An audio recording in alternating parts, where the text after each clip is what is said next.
Alright, what's poppin', y'all? It's your boy JP. I'm back with another video.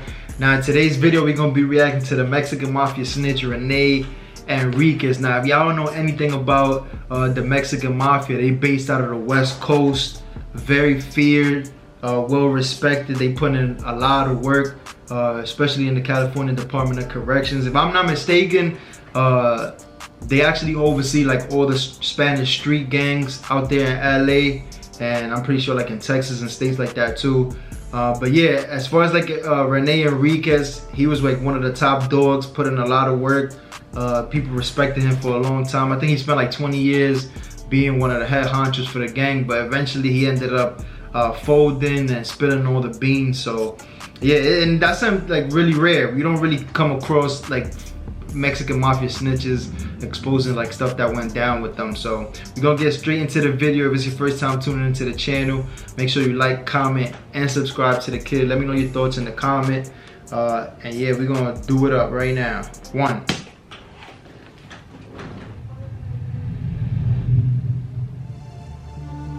Rene Enriquez rose to become one of the highest ranking members in California's Mexican Mafia. He spent over 20 years of his life as a gang leader for the organization, that's also known as MA, and had a reputation as being one of the Mexican Mafia's most ruthless and feared members. But after decades of living as a violent Mafia gangster, Rene Enriquez decided he was done. And just like that, he became a person that Mafia organizations consider the lowest of the low. A snitch. He became an FBI informant. Oh, damn, that's even worse. Rene Enriquez was born on July 7, 1962 in Los Angeles, California.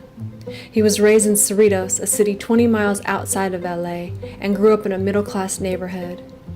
Enriquez's father was a hard worker who came from poor beginnings, but worked to build up a successful business.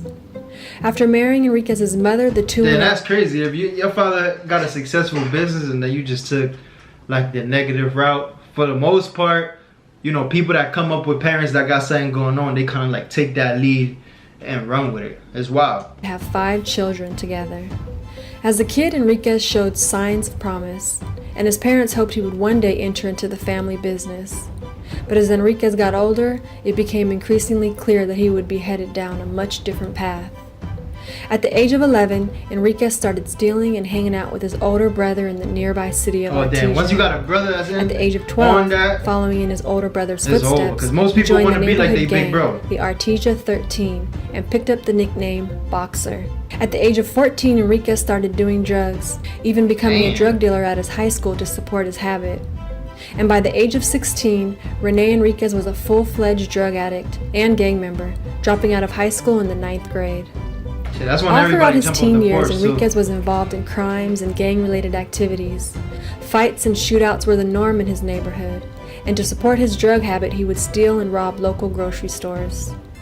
In 1981, while still a teenager, Enriquez was arrested after committing 21 armed robberies. He was found guilty and sentenced to 9 years in prison. That's them drugs. Soon after entering prison, he was contacted by a high-ranking Mexican Mafia member and asked to carry out a mission that involved stabbing a fellow inmate who had fallen out of favor with the Mafia. That shit gotta be crazy, especially like, you know, when you coming like from a gang and then you go to prison. There's somebody, I don't think it's like that for like Bloods and Crips. I'm pretty sure they got, you know, like big homies and whatever, but as far as like for Spanish gangs, I've always heard that the Mexican Mafia rules all that shit. So whatever they say, that shit goes. If they tell you to do something, you better do it, you feel me? Because if not, it's on you. He eagerly accepted the request, and accepted every other request that came after that. Soon he became La Ime's go-to guy if they ever needed someone dealt with. You kind of like a dummy. After 3 years of working closely with the Mexican Mafia, proving he was fearless and willing to do whatever was needed to strengthen the gang's power, he was asked to join them. And in 1985, at the age of 22, Rene Boxer Enriquez became an official Mexican Mafia member. Man, 22 years old, he was young as hell. Enriquez quickly rose to prominence within the organization by committing numerous hits on enemies behind bars and by working to get the gang more organized. Then, in 1988, Enriquez was released on parole. Upon his release, he immediately continued his work for the Mexican Mafia, collecting money called street tax from neighborhood gangs, See, and confronting any gang member that didn't follow the Mexican Mafia rules. Enriquez was ruthless while on the streets, and he was known to exact revenge on anyone who crossed him. He proved this to be true when just 2 years after being released from prison, and while still on parole, he was arrested on 2 murder charges. Damn. One was for the killing of a woman who had stole from him, and the other, a fellow Mafia member who had been labeled as a coward and an embarrassment to the organization. While in jail awaiting trial for those crimes, Enriquez attempted 2 other murders inside the Los Angeles County Jail. 2 fellow gang members that had disrespected the organization. However, both men survived. In 1993, Enriquez was found guilty of his crimes and sentenced to 20 years to life. The state sent him to California's Pelican Bay prison to serve out his time. Yo, I heard Pelican Bay is like one of the scariest prisons out there. Yo, look how big is this. This look crazy. I've watched a couple shows of Lockdown, Pelican Bay and stuff. It's like a lot of feared people in there. For the most part, I think like that's kind of one of like the highest levels of prisons out there. But this didn't stop Enriquez. In fact, it made him go even harder. He continued to control his gang territories on the street and set up an elaborate drug and money laundering system that earned him over $50,000 a year. Damn, how much money? He did it all from his prison cell, street, and set up an elaborate drug and money laundering system that earned him over $50,000 a year. Yeah, as a prisoner, he did it that's all money. From his prison cell. Even being locked in solitary confinement for 23 hours a day, Enriquez managed to put together an entire crew that he ran out of Pelican Bay. The group would speak in code and pass messages through visitors, mail service, and kites to avoid being detected. This continued on for 10 years, and Enriquez became a high-ranking senior member of the Mexican Mafia, tattooing the infamous black hand on his chest to show his affiliation. Yo, y'all let me know in the comments if y'all got any, if y'all know any history on it, like as far as like the Spanish gangs. I mean, I know they got like the Spanish gangs in California, but are they like a selective group of basically they pick like the heavy hitters? Basically, oh, if you put in a lot of work, we gonna bring you into the big organization and for you to be down with the ones that oversee everything? Or is it just like, now I don't want to say like any other gang, but how does it work? Cause I don't think there's a lot of them, but all the like the ones that are there, they hold a lot of weight. Enriquez, along with other high-ranking Mexican Mafia members, controlled almost all of the Los Angeles Latino street gangs from inside the prison.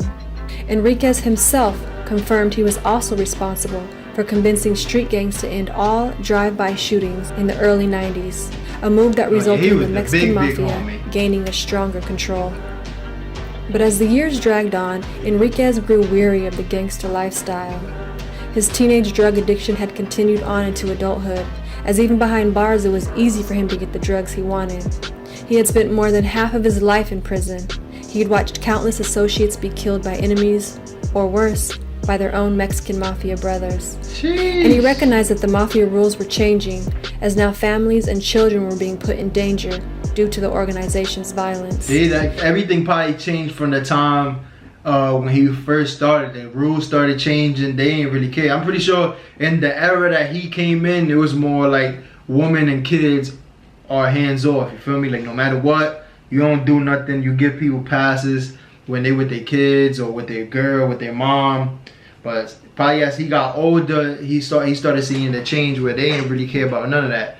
If they hit one, they probably hit all of them. I mean, that's not really a reason to justify the snitching. If you've been putting all this work for 20 plus years, I mean, why fold now? He had also gotten word that one of his oldest friends wanted him dead. So, in 2002, at the age of 39, Rene Boxer Enriquez dropped out of the Mexican Mafia. Shit. He immediately began working with multiple law enforcement agencies such as the Los Angeles Sheriff's Department and the FBI. He recorded numerous videos where he told them everything he had learned over his 20 years of working with the Mexican Mafia, including how many members there were, who was in charge, and how the organization planned everything from killings, extortions, and drug deals to money laundering, gang initiations, and robberies. He even explained the meaning behind the Mafia's secret codes, their symbols, and all their tattoos. Enriquez wore wiretaps and testified as an expert witness in dozens of criminal trials. His testimonies helped to put away at least 35 Mexican Mafia members. In exchange for his work as a Mafia consultant... He bigger than a snitch. At this point, it's like, come on, I don't even think that's snitching at this point. He took it all the way to every level possible. You snitched on 35 people. You was involved in people's cases, putting them away. Nah, hell nah. FBI, Enriquez was compensated more than $50,000 and moved to a protected prison where he received special perks and treatment. Years after first becoming an FBI informant, Enriquez continued to work with the government. In 2015, 175 business leaders and executives were invited to a dinner in Los Angeles, where Rene Enriquez was the surprise guest speaker, there to explain to a packed room the inner workings of the Mexican Mafia. The evening was highly criticized by the LA media after it was revealed that the cost of security to transfer Enriquez to and from prison for the event cost taxpayers $22,000. Enriquez has also co-written 3 books on the subject of the Mexican Mafia. In Chris Blatchford's book, The Black Hand, Enriquez explains that everything he has done since leaving the Mexican Mafia was so that he could help teach young people about the dangers of joining gangs. Yeah, do y'all believe that? Do you think he was doing that in all reality to help like the younger kids, or he was pretty much looking at it from a standpoint as, or I want to be freed one day, so I want to do all these things throughout all these years. I mean, he been telling since 2002. So, do y'all think he probably was just building all this up so that, you know, one day he could be free? To warn them that the gangster lifestyle is disastrous. He says, "Gang life is like falling into an abyss. It's no life, or rather, it's a life with no future." Today, Enriquez remains in prison, in protective custody, but because of his cooperation with the government, he's expected to one day be released. Many law enforcement agents support his release, saying Enriquez is not the same man that he was years ago. However, in 2019, Enriquez's parole was blocked for the 4th time by the governor of California, who believes that Enriquez's history of violence means he may still be a danger to society if set free. It's been 18 years since Rene Enriquez dropped out of the Mexican Mafia, but those close to the situation know that even after all that time, there will still be those looking for revenge against him. Especially them, they nothing to play with. If Enrique is ever released from prison, he's expected to live under a federal witness protection program, as authorities believe his life is in danger, and most likely, it always will be. Alright, y'all, this is the end of the video right here. Let me know your thoughts in the comments. I've done heard rumors that that he's out and stuff like that. I'm not 100% sure on that, but y'all let me know in the comments if y'all got any information on that. But I mean, overall, it's crazy how he went from like being this top gangster, running stuff, committing all these crimes and stuff, to then just telling it all, which in all reality, that's what time would do to most people.